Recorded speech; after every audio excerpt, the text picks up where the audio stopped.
Welcome to MedWatch Chronicles. where we explore hidden dangers threatening our health. I'm your host, Ben, joined by my co-investigator, Daryl. Today, we're diving deep into emerging and re-emerging infectious killer diseases that silently lurk among us. Our focus is not only on unraveling mysteries, but understanding the risks, mechanisms, and consequences of these diseases. Three distinguished doctors will join us on this crucial mission who will shed light on the three notorious infectious agents. Now, let us meet our experts Dr. Reg, Dr. Brian, and Dr. Alex. Thank you for having us. It's a pleasure to be here. Thank you. We're excited to be a part of this important discussion on infectious diseases. Now that we're set, let's dive into the shadows of one of the deadliest infectious diseases, the influenza virus.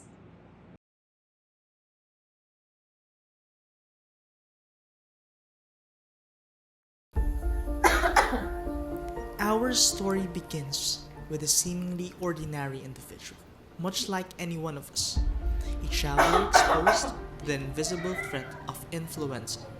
The city buzzes with life, unaware of the microscopic danger that looms.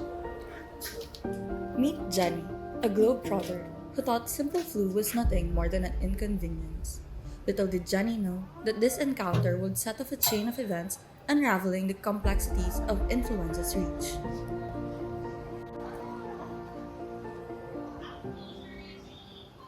Dr. Reg, could you shed light on the global epidemiology of influenza and its prevalence in the Philippines? Absolutely. Influenza, a seasonal respiratory virus affecting millions worldwide, is no stranger to the Philippines, especially during the flu seasons. Annually, there are billions of cases, with 3 to 5 million cases of severe illness and 290,000 to 650,000 respiratory deaths. How do our daily activities expose us to the risks of influenza? So, influenza, commonly known as the flu, is a respiratory virus. Its toxicity primarily stems from its ability to infect and replicate within the cells lining the respiratory tract. The virus enters the body through respiratory droplets, typically when an infected person coughs or sneezes, turning crowded places, public transportation, and close contact with infected individuals into potential hotspots. The virus is highly contagious, and simple actions like sneezing or touching contaminated surface can pose a significant risk.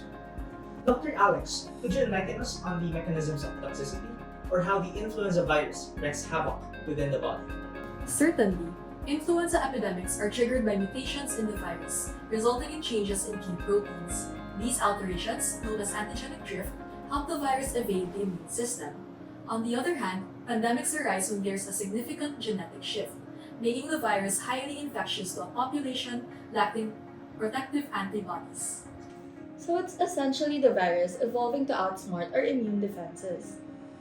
Yes, so when the virus infects lung cells, it disrupts the sodium channels, causing fluid buildup in the lungs. So this one, coupled with cell death, triggers inflammation and activates immune responses, sometimes leading to severe respiratory distress. Now, let's focus on the injuries and diseases caused by the influenza virus. Dr. Reg, what can you tell us about the potential consequences? Influenza manifests with sudden onset symptoms like chills, headache, and dry cough, followed by high fever, muscle aches, and malaise. This typically lasts 3 to 5 days, with respiratory symptoms persisting for 3 to 4 days. Now, vulnerable groups face a higher risk of complications, including pneumonia with bacterial superinfections. Additionally, rare but severe complications like Rey syndrome linked to influenza B, influenza A, and varicella zoster infections have seen a decline with reduced salicylate use in children with flu-like symptoms. And what about prevention? How can we shield ourselves from this invisible foe? Vaccination is a key preventive measure. It reduces the severity of illness and helps prevent the spread of the virus within communities. Additionally, practicing good respiratory hygiene and cough etiquette, such as hand washing, avoiding close contact with sick individuals, and adherence to infection control precautions, are crucial in preventing influenza. Let's now explore a virus that has dominated headlines and altered history COVID-19. Meet Bartolome, an ordinary janitor whose life takes an unexpected turn when confronted by the invisible menace, COVID-19. From bustling streets to the confines of home, this virus knows no boundaries. Dr. Brian, share insights into the global impact of COVID-19, especially in the Philippines. So SARS-CoV-2 or COVID-19 has genuinely reshaped our world. Its rapid spread and devastating consequences have been felt globally, including the Philippines. As of January 8, 2024, there were over 4,140,000 cases of SARS-CoV-2 in the Philippines ever since the pandemic started, with 66,000 infected who have died and over 4 million who have recovered. Currently, there are 6,000 active cases. The virus has left an indelible mark on communities and healthcare systems. And what about the risks of exposure? How can an everyday scenario turn into a potential hotspot for COVID-19 transmission? COVID-19 primarily spreads through respiratory droplets and can be transmitted through aerosols. Close contact with infected individuals increases the risk significantly, especially in enclosed spaces. Everyday activities like socializing, commuting, or attending gatherings can unknowingly expose individuals to the virus. Dr. Brian, let's dive into the fascinating world of COVID-19 and unravel the mystery of how it wreaks havoc with the human body. Absolutely. Buckle up. Imagine the virus on a mission within your body, following a 5-step life cycle: attachment, penetration, biosynthesis, maturation, and release. It's like a blockbuster with siren rules played by key structural proteins, the spike membrane envelope, and the nucleocapsid. Now you see, in the early phase, viral replication orchestrates a spectacle of direct tissue damage. Then in the late phase, the immune response recruits T lymphocytes, monocytes, and neutrophils for a grand effect of local and systemic inflammation. In severe cases, COVID-19 crafts a gripping storyline featuring increased vascular permeability and dramatic pulmonary edema. The plot thickens with endothelitis, dysregulation of RAAS, activation of the kallikrein-bradykinin pathway, and a sensational dance with the toll-like receptor. So these twists and turns result in a mesmerizing combination. Imagine reduced airway liquid film, tenacious secretions, atelectasis, consolidation, and in the grand finale, pulmonary edema. It's a blockbuster film. Dr. Reg, what about the injuries and diseases caused by COVID-19? COVID-19 manifests with early symptoms like shortness of breath, fever, cough, muscle aches, and etc. Complications encompass pneumonia, organ failure, heart problems, severe lung conditions, blood clots, acute kidney injury, and susceptibility to additional infections. Long-term effects, known as long COVID-19, may increase the risk of developing new health conditions like diabetes, heart issues, blood clots, or neurological conditions compared to those without COVID-19. It presents a complex challenge for healthcare professionals.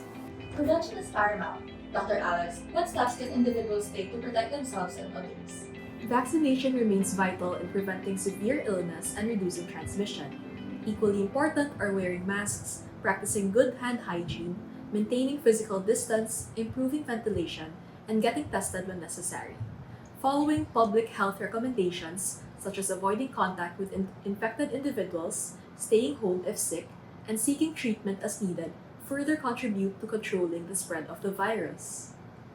Let's focus on the resurgence of an old nemesis, measles, a disease making a troubling comeback. Charlotte, a parent with the best intentions, soon grapples with an unexpected adversary, the measles virus. In a world where vaccination coverage falters, the consequences can be severe. Dr. Reg, could you provide us with the information regarding the worldwide resurgence of measles and its consequences? So measles, is also known as rubiola, was once eliminated in many regions. However, recent trends indicate a troubling increase in cases globally.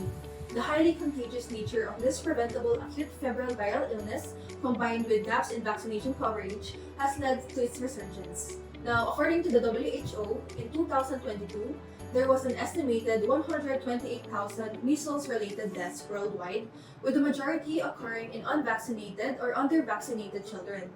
Alarming data from the Department of Health in 2023 reveals a 299% increase in measles cases compared to 2022, with 1,829 cases reported from January 1 to October 14. So this underscores the urgent need to address vaccination coverage gaps and combat the resurgence of this potentially deadly disease. And what about the risks of exposure? How can a seemingly harmless gathering become a breeding ground for measles transmission? Measles is highly contagious and spreads primarily through respiratory droplets. The virus can linger in the air and on surfaces for an extended period, making it particularly efficient in crowded spaces, especially when vaccination coverage is incomplete, leaving communities vulnerable. Transmission of measles occurs through respiratory droplets, small particle aerosols in close contact, with an incubation period of 10 to 14 days. Unvaccinated young children and pregnant women face a high risk of contracting measles, while young infants born to immune mothers are initially protected. Susceptibility increases as antibodies wane. Dr. Reg, shed light on how measles wreaks havoc within the body through its toxic mechanisms. Measles targets the respiratory system, infecting lymphocytes, dendritic cells, and alveolar macrophages. It then spreads through the bloodstream, causing viremia and reaching distant organs. The virus induces inflammation, resulting in symptoms like coryza, conjunctivitis, and cough. Skin rashes occur due to perivascular and lymphocytic infiltrates. Notably, measles induces immunosuppression, potentially lasting for years, making individuals more susceptible to infection. It's a stark reminder that even seemingly eradicated diseases can stage a comeback if we let our guard down. Absolutely. Maintaining high vaccination coverage is essential in preventing the resurgence of vaccine-preventable diseases like measles. According to WHO, 2 doses at age 9 to 12 months and 15 to 18 months in countries where incidence and mortality are still high in the first year of life. Dr. Brian, what are the potential complications of measles infections? Measles can lead to virus complications, including pneumonia, croup, diarrhea, ear infections with potential hearing loss, and even life-threatening conditions like encephalitis. Young infants, pregnant women, and malnourished or immunocompromised children are particularly at risk. Vaccination plays a crucial role in preventing these serious consequences. As we delve into the complexities of infectious diseases, it's evident that prevention and awareness are our strongest defenses. Thank you all for joining us today on MedWatch Chronicles. Our investigative journey has taken us through the shadows of influenza, the complexities of SARS-CoV-2, and the resurgence of measles. Each disease nuances underscore the importance of understanding, prevention, and collective action. Before we conclude, we would like to thank our distinguished panel of experts for sharing their knowledge and expertise with us. We've delved into the global impact, risks of exposure, mechanisms of toxicity, and the injuries and diseases caused by these infectious agents. But the journey doesn't end here. Our mission is to empower you with knowledge, raise awareness, and spark conversations that lead to informed decisions. Exploring the complexities of infectious diseases, it is clear that prevention and awareness is our strongest defenses. Join us next time on MedWatch Chronicles, where we unravel more mysteries and explore the unseen threats that shape our world. Until then, stay curious, stay engaged, and stay safe.